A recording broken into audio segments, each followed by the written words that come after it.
ಎಲ್ಲರಿಗೂ ನಮಸ್ಕಾರ. ಎಲ್ಲರೂ ಹೇಗಿದ್ದೀರಿ? ಎಲ್ಲರೂ ಚೆನ್ನಾಗಿದ್ದೀರಾ ಅಂದ್ಕೊಂಡಿದ್ದೀನಿ. ನಾನು ಕೂಡ ಚೆನ್ನಾಗಿದ್ದೀನಿ. ಯಾರೆಲ್ಲ ನನ್ನ ಚಾನಲ್ ನೋಡ್ತಾ ಇದ್ದೀರಾ ಸಬ್ಸ್ಕ್ರೈಬ್ ಮಾಡ್ಕೊಳ್ಳಿ ನಮ್ಮ ಚಾನಲ್ನ, ಹಾಗೂ ಲೈಕ್ ಮಾಡಿ, ಶೇರ್ ಮಾಡಿ, ಕಮೆಂಟ್ ಮಾಡಿ, ಸಪೋರ್ಟ್ ಮಾಡ್ತಾಯಿರಿ.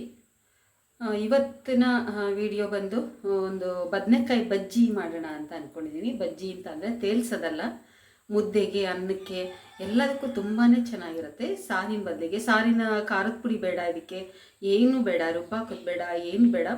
ಹಾಗೆ ಸಿಂಪಲ್ಲಾಗಿ ಅರ್ಜೆಂಟ್ಗೆ ನಾವು ಮಾಡಿಕೊಳ್ಳುವಂತಹ ಒಂದು ಬದನೆಕಾಯಿ ಬಜ್ಜಿಯನ್ನು ತೋರಿಸ್ತೀನಿ. ಇದು ಬಹಳ ಫೇಮಸ್ಸು, ಮೈಸೂರು ಕಡೆ ಎಲ್ಲ ಮಾಡ್ತಾರೆ.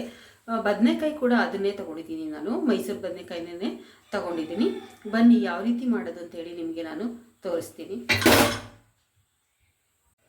ಈಗ ಬದನೆಕಾಯಿನ ಹೆಚ್ಕೊಳ್ಳೋಕೆ ಮೊದಲು ನಾನು ನೀರೊಳಗಡೆಗೆ ಸ್ವಲ್ಪ ನೋಡಿ ರಾಗಿ ಹಿಟ್ಟನ್ನು ಹಾಕಿ ಕಲಿಸ್ಕೊಳ್ತೀನಿ. ಬದನೆಕಾಯಿನ ಹೆಚ್ಚಿದಿನ ಈ ಥರ ನೀರೊಳಗಡೆಗೆ ಹಾಕ್ಕೋಬೇಕು. ಇಲ್ಲಾಂತೆ ಹೇಳಿದ್ರೆ ಅದರಲ್ಲಿ ಒಂದು ರೀತಿ ಕನಿ ಅಂತ ಬರುತ್ತೆ, ಅದು ಗೊಜ್ಜು ಮಾಡಲಿ ಏನು ಮಾಡಲಿ ಅದಕ್ಕೆ ಮಿಕ್ಸ್ ಆಗಿಬಿಡುತ್ತೆ. ಅದರಿಂದ ಈ ರೀತಿ ಹಾಕಿದ್ರೆ ಬದನೆಕಾಯಿ ಫ್ರೆಶ್ ಆಗಿ ನಮಗೆ ಸಿಗುತ್ತೆ. ಇದನ್ನು ಹಾಕ್ಬೋದು. ಇಲ್ಲ ಅಂತಂದರೆ ಸ್ವಲ್ಪ ಅರಿಶಿನದ ಪುಡಿ ಕೂಡ ಹಾಕ್ಕೊಂಡು ಬದನೆಕಾಯಿನ ಹೆಚ್ಚಿಬಿಟ್ಟು ನಾನು ಇದರೊಳಗಡೆಗೆ ಹಾಕ್ಕೊಳ್ತೀನಿ. ಈಗ ನಾನು ಬದನೆಕಾಯಿನ ಹೆಚ್ಕೊಳ್ತೀನಿ. ಈ ಥರ ಇರೋದು ಮೈಸೂರಿನಲ್ಲಿ ತುಂಬಾ ಫೇಮಸ್ ಆದಂತಹ ಒಂದು ಬದನೆಕಾಯಿದು. ಇದನ್ನು ಇವಾಗ ನಾನು ಹೆಚ್ಕೊಳ್ಳೋಣ, ಚಿಕ್ಕ ಚಿಕ್ಕದಾಗಿ ಹೆಚ್ಕೊಳ್ತೀನಿ.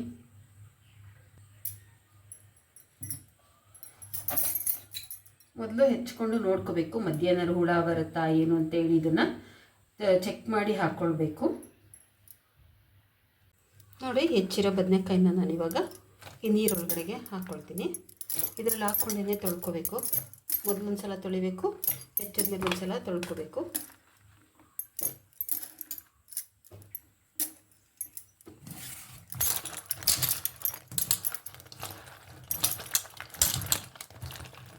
ನೋಡಿ, ಬದನೆಕಾಯಿ ಉಪಯೋಗಿಸೋರು ಈ ರೀತಿಯೇ ವಾಶ್ ಮಾಡಿ ಉಪಯೋಗಿಸ್ಬೇಕು. ರಾಗಿ ಹಿಟ್ಟಿಲ್ಲ ಅಂದರೆ ಏನು ಪರವಾಗಿಲ್ಲ, ಅರಿಶಿನದ ಪುಡಿ ಇದ್ದೇ ಇರುತ್ತೆ. ಎಲ್ಲರ ಮನೆಯಲ್ಲೂ ಅರಿಶಿನದ ಪುಡಿನ ಹಾಕ್ಕೊಂಡು ನೀವು ಇದನ್ನು ತೊಳಿಬೋದು. ಸಾಕು. ಇವಾಗ ನಾನು ಕುಕ್ಕರ್ ತೊಗೊಂಡಿದ್ದೀನಿ. ಕುಕ್ಕರಲ್ಲಿ ಆದರೆ ಬೇಗ ಬೆಂದ್ಕೊಳ್ಳುತ್ತೆ ಅಂತ ಹೇಳಿ ಇದಕ್ಕೆ ನೋಡಿ ಇಷ್ಟು ನೀರು ಹಾಕ್ಕೊಳ್ತೀನಿ.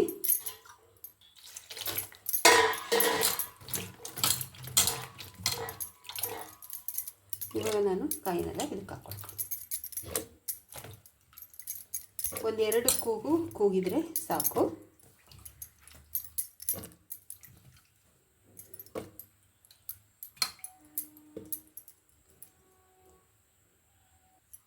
ನೋಡಿ, ಒಂದು 4 ಮೆಣಸಿನ್ಕಾಯಿನ ಹಾಕ್ಕೊಳ್ತೀನಿ. ಜಾಸ್ತಿ ಹಾಕ್ತಾಯಿಲ್ಲ, ಖಾರ ಇದೆ ಅದು.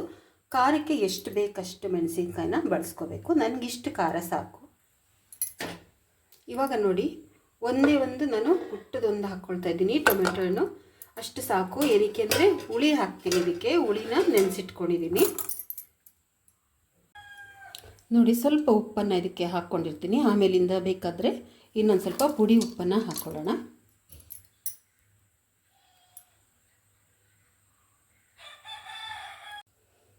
ನೋಡಿ, ಬದನೆಕಾಯಿ ಎಲ್ಲ ಬೆಂದಿದೆ, ಟೊಮೆಟೊ ಎಲ್ಲ ಬೆಂದಿದೆ, ಮತ್ತು ಮೆಣಸಿನ್ಕಾಯಿ ಕೂಡ ಬೆಂದ್ಕೊಂಡಿದೆ. ಸ್ವಲ್ಪ ಇದನ್ನು ಆರಾಗಿ ಬಿಟ್ಬಿಟ್ಟು ಕಲಿಸ್ಕೊಳ್ಳೋಣ. ನಾನು ಒಂದು ತಟ್ಟೆಗೆ ಆರಾಕೊಂಡಿದ್ದೀನಿ. ನೋಡಿ, ಸಿಪ್ಪೆ ಇರುತ್ತಲ್ಲ, ಇದನ್ನೆಲ್ಲ ನಾವು ತೆಗೆದಿಟ್ಬಿಡೋಣ. ಸಿಪ್ಪೆ ಚೆನ್ನಾಗಿರಲ್ಲ ನೋಡಿ, ಅದೇ ಬಂದ್ಬಿಡುತ್ತೆ.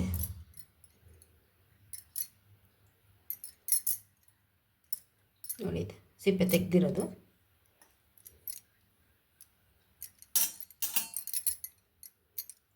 ಬಿಸಿ ಇದೆ.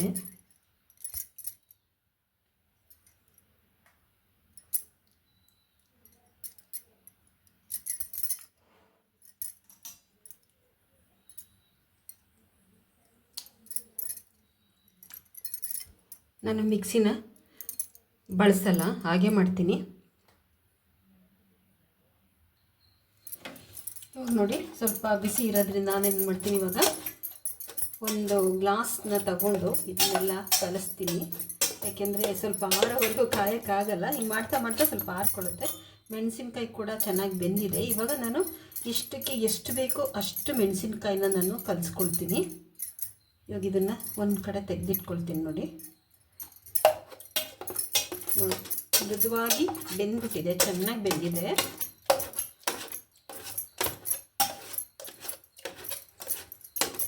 ಮೆಣಸಿನ್ಕಾಯಿನ ಕೂಡ ಮಿಕ್ಸಿಗೆ ಹಾಕ್ಕೊಳ್ತಾರೆ. ನಾನು ಮಿಕ್ಸಿಗೆ ಹಾಕಲ್ಲ, ಹಾಗೆ ಕಲಿಸ್ಬಿಡ್ತೀನಿ. ನೋಡಿ, ಬೆಳ್ಳುಳ್ಳಿ ಬೇಕಾದವರು ಹಾಕ್ಕೊಳ್ಳಿ, ನಾನೇನು ಬೆಳ್ಳುಳ್ಳಿ ಹಾಕ್ತಾಯಿಲ್ಲ, ಅದಕ್ಕೆ ಹಾಗೆ ಮಾಡ್ತಾಯಿದ್ದೀನಿ. ಬೆಳ್ಳುಳ್ಳಿ ತಿನ್ನಲ್ಲ ಅಂದವ್ರಿಗೂ ಕೂಡ ಇದು ಯೂಸ್ ಆಗುತ್ತೆ. ಬೆಳ್ಳುಳ್ಳಿ ಬೇಕು ಅಂದವರು ಬೆಳ್ಳುಳ್ಳಿನ ಹಾಕ್ಕೊಳ್ಳಿ. ನೋಡಿ, ಚೆನ್ನಾಗಿ ಆಗೋಗುತ್ತೆ. ಏನು ಮಿಕ್ಸಿ ಬೇಡ, ಏನು ಬೇಡ. ಮಿಕ್ಸಿಲಿ ಹಾಕಿದ್ರೆ ಟೇಸ್ಟ್ ಚೇಂಜ್ ಆಗುತ್ತೆ, ಅದರಿಂದ ಮಿಕ್ಸಿಗೆ ಹಾಕಬೇಡಿ. ಕೈನಲ್ಲೇ ಕಲಿಸೋದು ಒಳ್ಳೆಯದು. ಈ ಥರ ಕಲಿಸ್ಕೊಂಡ್ಬಿಡಿ. ಇವಾಗ ನಾನೇನು ಮಾಡ್ತೀನಿ, ಎಷ್ಟು ಮೆಣಸಿನ್ಕಾಯಿ ಇದಕ್ಕೆ ಖಾರ ಬೇಕು ಅಷ್ಟನ್ನು ನಾನು ಕಲಿಸ್ಕೊಳ್ತೀನಿ. ನೋಡಿ, ಮೆಣಸಿನ್ಕಾಯಿ ಕೂಡ ಅಷ್ಟೇ, ಮಿಕ್ಸಿಗೇನು ಹಾಕೋದು ಬೇಡ. ನೋಡಿ, ಒಂದು 3 ಕಲಿಸ್ತೀನಿ, ಇರಲಿ. ನಾನೇನು ಮಾಡ್ತೀನಿ ಅಂದರೆ, ಇದು ಊಟದಲ್ಲಿ ಸಿಕ್ಬಿಟ್ಟ ಖಾರ ಆಗುತ್ತೆ ಅಂತೇಳಿ ಇದಿಷ್ಟನ್ನು ತೆಗೆದಿಡ್ತೀನಿ. ಇದನ್ನು ಕೂಡ ತೆಗೆದಿಟ್ಟಿರ್ತೀನಿ, ಬೇಕಾದರೆ ಹಾಕ್ಕೊಳ್ಬೋದು.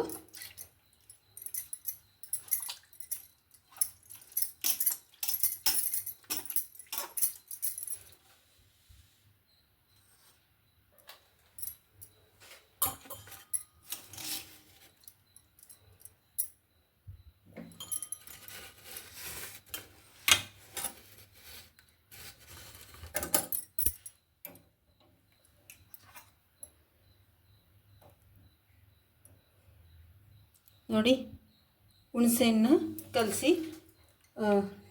ಇಟ್ಕೊಂಡಿದ್ದೆ ನಾನು, ಅದನ್ನು ಒಂದು ಸ್ವಲ್ಪ ಹಾಕ್ಕೊಳ್ತೀನಿ. ಜಾಸ್ತಿ ಏನು ಹಾಕಲ್ಲ, ಎಷ್ಟು ಬೇಕಷ್ಟು ಹಾಕ್ಕೊಳ್ಳಿ. ಖಾರಕ್ಕೆ ಇಷ್ಟು ಹುಣಸೆಹಣ್ಣು ಸಾಕಾಗುತ್ತೆ. ಏಕೆಂದರೆ ಟೊಮೆಟೊ ಕೂಡ ಹಾಕಿದ್ದೀನಿ, ಅದು ಒಂಥರ ರುಚಿಯಾಗಿರುತ್ತೆ ಅಂದ್ಬಿಟ್ಟು ಟೊಮೆಟೊನ ಹಾಕ್ಕೊಳ್ಳೋದು. ಇವಾಗ ಇದು ಕಲಸಿದ್ದಾಗಿದೆ, ಇದಕ್ಕೆ ಒಂದು ಒಗ್ಗರಣೆನ ಮಾಡ್ಕೊಳ್ಳೋಣ. ನೋಡಿ, ಕೊತ್ತಂಬರಿ ಸೊಪ್ಪು ಕೂಡ ನಾನು ಇದೇ ಥರ ಕಲಿಸ್ಕೊಳ್ತೀನಿ. ಯಾರಿಗಾದ್ರೂ ಮೆಣಸಿನ್ಕಾಯಿನ ಈ ಥರ ಕಲಸಿದ್ರೆ ಖಾರ ಬರುತ್ತೆ, ಆಮೇಲಿಂದ ಮುಖ ತೊಳೆಯುವಾಗ ಖಾರ ಆಗುತ್ತೆ, ಅಥವಾ ಪುಟ್ಟ ಮಕ್ಕಳಿರೋರು ಮೆಣಸಿನ್ಕಾಯಿನ ಹಾಗೆ ಕಲಿಸ್ಬೇಡಿ. ನನಗೆ ಮೆಣಸಿನ್ಕಾಯಿ ಖಾರ ನಿಲ್ಲೋದಿಲ್ಲ. ನಾನು ಎಷ್ಟೇ ಖಾರ ಮುಟ್ಟಿದ್ರೂ ಕೂಡ ನನ್ನ ಬೆರಳು ಕೈ ಒಳಗಡೆ ಖಾರ ಉಳ್ಕೊಳ್ಳೋದಿಲ್ಲ. ಅದರಿಂದ ನಾನು ಈಸಿಯಾಗಿ ಮೆಣಸಿನ್ಕಾಯಿಗಳನ್ನ ಮುಟ್ತೀನಿ. ನೋಡಿ, ಇದನ್ನು ಇವಾಗ ಇದಕ್ಕೆಲ್ಲ ಒಂದು ಸಲ ಕಲಿಸ್ಕೊಳ್ಳೋಣ. ತುಂಬ ಗಮ್ಮಂತ ಇದೆ. ನೋಡಿ, ಒಂದು ಬಾಣಲಿ ಇಟ್ಕೊಂಡಿದ್ದೀನಿ, 1-2 ಸ್ಪೂನಷ್ಟು ಎಣ್ಣೆ ಹಾಕ್ಕೊಂಡಿದ್ದೀನಿ. ಈಗ ಸಾಸಿವೆ ಮತ್ತು ಜೀರಿಗೆನ ಒಗ್ಗರಣೆಗೆ ಹಾಕ್ಕೊಳ್ತೀನಿ. ಇದಕ್ಕೆ 1-2 ಒಣಮೆಣಸಿನ್ಕಾಯಿನ ಕೂಡ ಹಾಕ್ಕೊಳ್ಳೋಣ.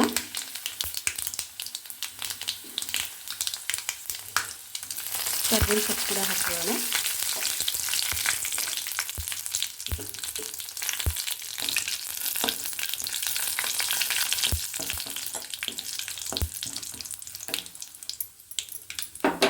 ಇವಾಗ ಇದಕ್ಕೆ ನಾನು ಈರುಳ್ಳಿನ ಹಾಕ್ಕೊಳ್ತೀನಿ. ಸಣ್ಣಗೆ ಹಚ್ಚಿಟ್ಕೊಂಡಿದ್ದೀನಿ, ಅಂದರೆ ಈರುಳ್ಳಿನ ಮಗ್ಸೋಂಗಿಲ್ಲ.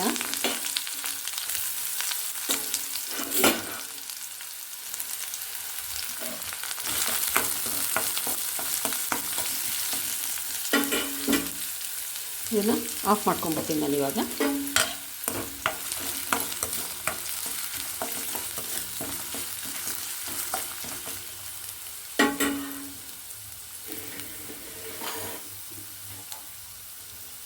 ಇವಾಗ ಇದನ್ನು ಕಲಸಿಟ್ಕೊಂಡಿದ್ದೀನಲ್ಲ, ಇದಕ್ಕೆ ಹಾಕ್ಕೊಳ್ತೀನಿ.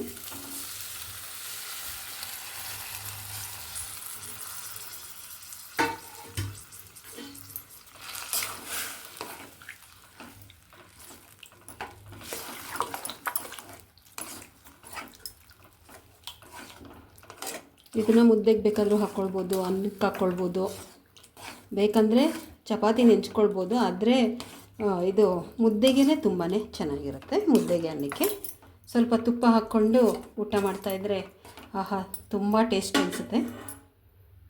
ನಾನಿವಾಗ ಸ್ಟವ್ನ ಆಫ್ ಮಾಡ್ಕೊಂಬಿಟ್ಟಿದ್ದೀನಿ.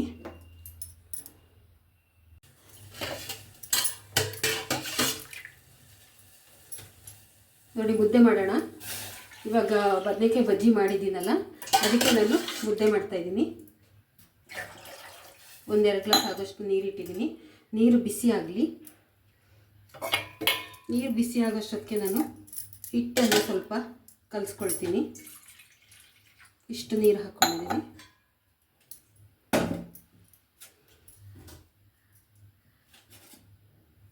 ನೋಡಿ, ಒಂದು ಸ್ವಲ್ಪ ಹಸಿಟ್ಟನ್ನು ನಾನು ಕಲಿಸ್ಕೊಳ್ತೀನಿ. ಈ ಥರ ಕಲಸಿ ಹಾಕ್ಬಿಟ್ಟು ಮುದ್ದೆ ಮಾಡಿದ್ರೆ ತುಂಬ ಸಾಫ್ಟಾಗಿ ಬರುತ್ತೆ. ಒಬ್ಬೊಬ್ಬರು ಒಂದೊಂದು ರೀತಿ ಮಾಡ್ತಾರೆ ಮುದ್ದೆನ. ನಾನು ಈ ಥರ ಮಾಡ್ತೀನಿ.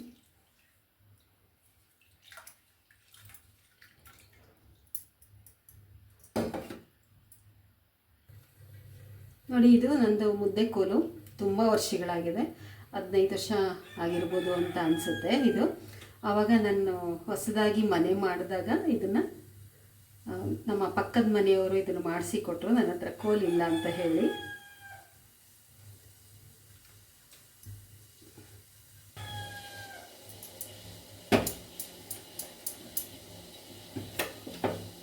ನೋಡಿ, ಇವಾಗ ನಾನು ನೀರು ಕುದೀತಾ ಇದೆ.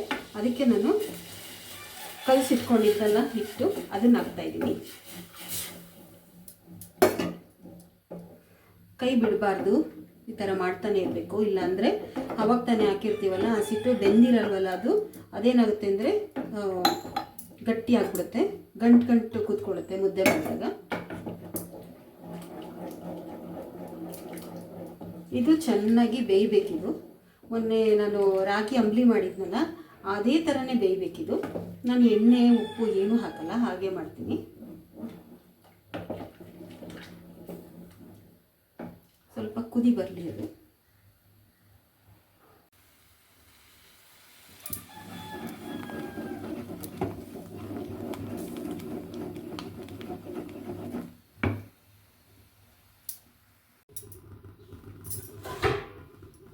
ಇವಾಗ ಚೆನ್ನಾಗಿ ಕುದೀತಾ ಇದೆಯಲ್ಲ, ಇವಾಗ ಕೋಲ್ನ ಸ್ವಲ್ಪ ತೆಗೆದಿಟ್ಬಿಟ್ಟು ಆ ಕಡೆಗೆ ನಾನು ಹಸಿಟ್ಟನ್ನು ಹಾಕ್ಕೊಳ್ತೀನಿ.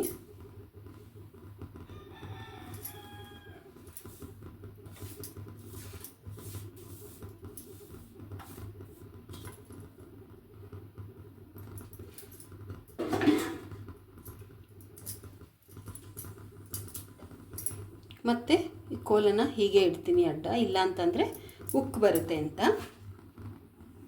ನೋಡಿ, ಇದು ಚೆನ್ನಾಗಿ ಬೇಯ್ಕೋಬೇಕು. ಇವಾಗ ಹಸಿಟ್ಟು ಹಾಕಿದ್ಮೇಲೂ ಕೂಡ ಬೇಯಬೇಕು. ಈ ಥರ ಬೇಯಿಸಿ ನಾವು ಮುದ್ದೆ ಮಾಡೋದ್ರಿಂದ ಡೈಜೆಷನ್ಗೆ ಅನುಕೂಲ ಆಗುತ್ತೆ. ಇಲ್ಲ ಅಂತ ಅಂದರೆ ಡೈಜೆಷನ್ ಆಗಲ್ಲ. ಮುದ್ದೆ ತುಂಬ ಹಾರ್ಡ್ ಇರೋದ್ರಿಂದ, ಅದು ಈ ಬೇಸಿಗೆ ಕಾಲದಲ್ಲಿ ತುಂಬ ತಂಪು ಕೂಡ. ಚೆನ್ನಾಗಿ ಬೇಯಿಸಿ ತಗೊಳ್ಳೋದ್ರಿಂದ ತುಂಬ ತಂಪಾಗಿ ಕೂಡ ಇರುತ್ತೆ.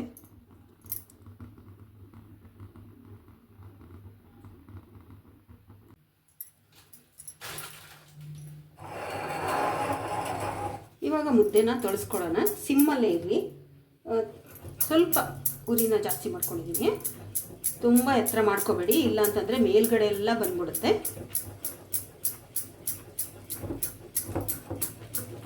ಕೈ ಬಿಡದೇನೆ ತೊಳೆಸ್ಕೋಬೇಕು.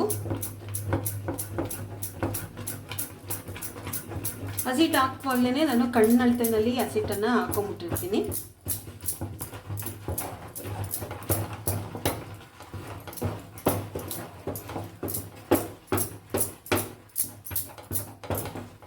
ಗಟ್ಟಿ ಮಾಡಬೇಡಿ, ಸ್ವಲ್ಪ ಮೆತ್ತವಾಗಿ ಮಾಡ್ಕೊಂಡು ತಿನ್ನೋದು ಒಳ್ಳೆಯದು. ನೋಡಿ, ಈ ಥರ ಬೇಯಬೇಕು. ಇಷ್ಟಾಗಿದ ತಕ್ಷಣ ತೆಗಿಬಾರ್ದು.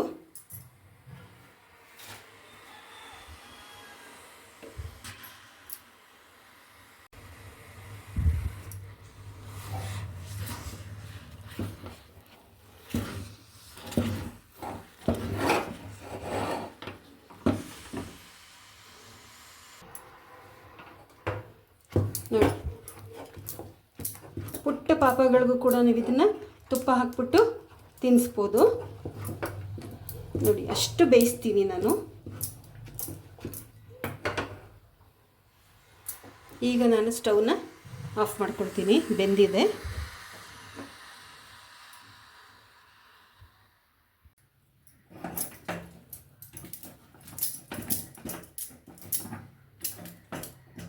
ಒಂದು ಸ್ವಲ್ಪ ಹೊತ್ತು ಬಿಟ್ಟೆ ನಾನು. ಸ್ವಲ್ಪ ಗಟ್ಟಿ ಬಂದಿದೆ ಇವಾಗ.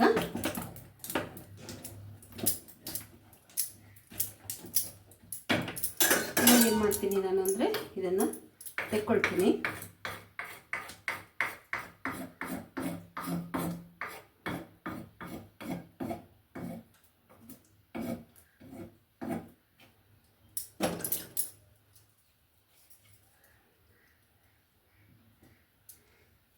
ನೋಡಿ ಈ ಕೋಲ್ನ ಮಾತ್ರ ಅಲ್ಲೇ ತೊಳೆದು ಇಟ್ಬಿಡ್ಬೇಕು. ಇದನ್ನು ಹಾಗೆ ಬಿಡೋ ಹಾಗಿಲ್ಲ.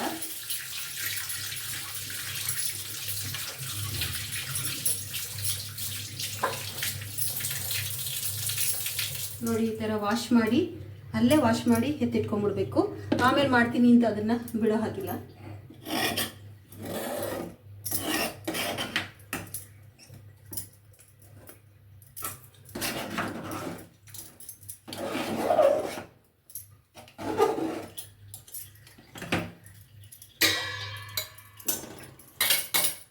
ನೋಡಿ ನಾನೇನು ಮಾಡ್ತೀನಿ, ಈ ಪಾತ್ರೆ ಒಳಗಡೆ ಹಾಕ್ಕೊಳ್ತೀನಿ. ಇವಾಗ ನೋಡಿ, ಕೈನಲ್ಲಿ ಕಟ್ಟೋಕ್ಕೆ ಆಗಲ್ಲ ಅಂದವರು ಈ ಥರ ಮಾಡಿ ತುಂಬ ಈಸಿಯಾಗಿ ಮಾಡ್ಕೊಳ್ಬೋದು.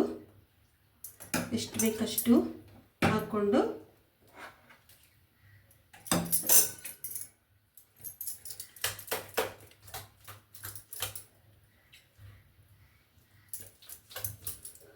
ಸ್ವಲ್ಪ ಈ ಥರ ನೀರನ್ನು ಹಾಕ್ಕೊಳ್ಬೇಕು.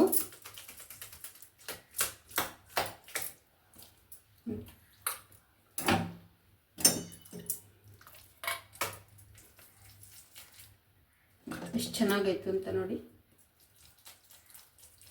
ಇವಾಗ ಇದನ್ನು ಒಂದು ತಟ್ಟೆಗೆ ನಾನು ಹಾಕ್ಕೊಳ್ತೀನಿ.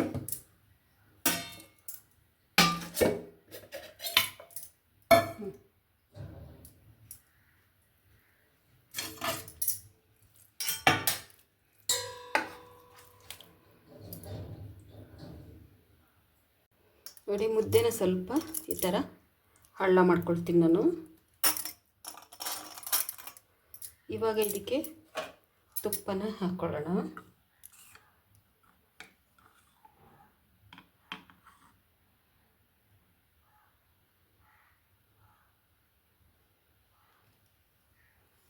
ನಿಮಗೆ ಎಷ್ಟು ಬೇಕಷ್ಟು ತುಪ್ಪನ ಹಾಕ್ಕೊಳ್ಬೋದು.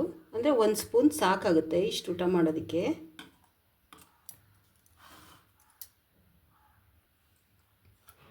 ಇವಾಗ ಈ ಗೊಜ್ಜನ್ನು ನಾನು ಹಾಕ್ಕೊಳ್ತೀನಿ. ಕೈ ಬಜ್ಜಿ, ಬದನೆಕಾಯಿ ಕೈ ಬಜ್ಜಿ. ನೋಡಿ, ಇನ್ನೂ ಸ್ವಲ್ಪ ನೀರು ಬೇಕಾದರೆ ನೀವು ಹಾಕ್ಕೊಳ್ಳಿ, ಇಲ್ಲ ಅಂತಂದರೆ ಇಷ್ಟೇ ಸಾಕು ಅಂತಂದರೆ ಇಷ್ಟೇ ಸಾಕು.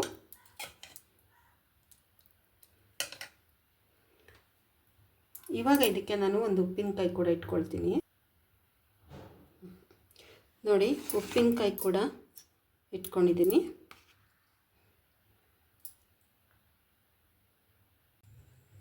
ನೋಡಿದ್ರಲ್ಲ, ಇವತ್ತು ನಾನು ಏನೇನು ಮಾಡಿದೆ ಅಂತ ಹೇಳಿ. ಕೈ ಬಜ್ಜಿ ಮಾಡಿದೆ ಈ ಬದನೆಕಾಯ್ದು, ಆಮೇಲೆ ಮುದ್ದೆನ ಮಾಡಿದ್ದೆ. ಇವತ್ತು ಮಧ್ಯಾಹ್ನದ ಕೆಲಸ ಇಷ್ಟು ಮುಗೀತು. ಇನ್ನೂ ಒಂದು ಸ್ವಲ್ಪ ಇದೆ ಪಾತ್ರೆಗಳು, ಅಷ್ಟೊಂದೇನಿಲ್ಲ, ಒಂದೆರಡೆಲ್ಲ ಇವಾಗೆಲ್ಲ ತೊಳೆದಿಟ್ಟೆ. ಈಗ ಅದೇನು ವೀಡಿಯೋ ಮಾಡೋಕ್ಕೆ ಹೋಗಲಿಲ್ಲ. ಅಷ್ಟೆಲ್ಲ ಮುಗಿಸಿ ಮತ್ತೆ ಸಂಜೆ ತಿಂಡಿಗೆ ರೆಡಿ ಆಗಬೇಕು. ಚಪಾತಿ ಹಿಟ್ಟು ಕಲಸಿ ಇಟ್ಟಿದ್ದೀನಿ, ರೆಡಿ ಇಟ್ಟಿದ್ದೀನಿ. ಪಲ್ಯ ರೆಡಿ ಇದೆ, ಬೀಟ್ರೋಟ್ ಪಲ್ಯ ಬೆಳಗ್ಗೆ ಮಾಡಿದ್ನಲ್ಲ, ಅದೊಂದು ಸ್ವಲ್ಪ ಉಳ್ಕೊಂಬಿಟ್ಟಿದೆ. ಮತ್ತು ಈ ಗೊಜ್ಜು ಬೇರೆ ಇರುತ್ತಲ್ಲ ಇವಾಗ ಮಾಡಿರೋದು, ಅದರಲ್ಲಿ ಚಪಾತಿ ಮಾಡಿಕೊಂಡ್ರೆ ಆಗುತ್ತೆ. ಇವತ್ತಿನ ವೀಡಿಯೋ ನಿಮಗೆಲ್ಲ ಇಷ್ಟ ಆಗಿದೆ ಅಂತ ತಿಳ್ಕೊಂಡಿದ್ದೀನಿ. ಎಲ್ಲ ಲೈಕ್ ಮಾಡಿ, ಕಮೆಂಟ್ ಮಾಡಿ ಮತ್ತು ಶೇರ್ ಮಾಡಿ. ಈ ವಿಡಿಯೋ ನೋಡೋದಕ್ಕೆ ನಿಮಗೆಲ್ಲ ತುಂಬ ಹೃದಯದ ಧನ್ಯವಾದಗಳು. ತುಂಬ ಬಿಸಿಲಿದೆ, ಹೊರಗಡೆ ಹೋಗೋದಕ್ಕೆ ಮೊದಲು ಎಚ್ಚರಿಕೆ ಇರಲಿ. ನೀರನ್ನು ಮರಿಬೇಡಿ, ಒಂದು ಕೊಡೆಯನ್ನು ಮರಿಬೇಡಿ ಕೈನಲ್ಲಿ. ಹೆಚ್ಚು ನೀರು ಕುಡೀರಿ, ಜ್ಯೂಸನ್ನು ಜಾಸ್ತಿ ಕುಡೀರಿ. ರಾಗಿ ಮುದ್ದೆ ಏನಾಗಲ್ಲ, ತೆಳ್ಳಗೆ ಮಾಡ್ಕೊತೀನಿ, ತುಂಬಾ ತಂಪಾಗಿರುತ್ತೆ. ಅಂಬ್ಲಿ ಮಾಡ್ಕೊಂಡು ಕುಡೀರಿ, ಜ್ಯೂಸ್ಗಳು ಕುಡೀರಿ. ನಾನು ಬೆಳಗ್ಗೆನೇ ಆಗಲೇ ಸಬ್ಜಾ ಸೀಡ್ಸ್ನ ಹಾಕ್ಕೊಂಡು ಒಂದು ಗ್ಲಾಸ್ ಜ್ಯೂಸನ್ನು ಕುಡಿದ್ಬಿಟ್ಟು ಕೆಲಸ ಮಾಡೋದಕ್ಕೆ ಸ್ಟಾರ್ಟ್ ಮಾಡಿದೆ. ಸ್ವಲ್ಪ ತಂಪಾದಂಗಿರುತ್ತೆ. ಆಗಲೇ ನೋಡಿ, ಆಗ್ತಾಯಿಲ್ಲ, ಮನೇಲಿ ಇರೋಕ್ಕೂ ಆಗ್ತಾಯಿಲ್ಲ. ಹೊರಗಡೆ ಹೋಗೋದಿರಲಿ, ಮನೇಲೇ ಇರೋಕ್ಕಾಗ್ತಾಯಿಲ್ಲ. ಈ ವಿಡಿಯೋ ನೋಡೋದಕ್ಕೆ ನಿಮಗೆಲ್ಲ ತುಂಬ ಹೃದಯದ ಧನ್ಯವಾದಗಳು.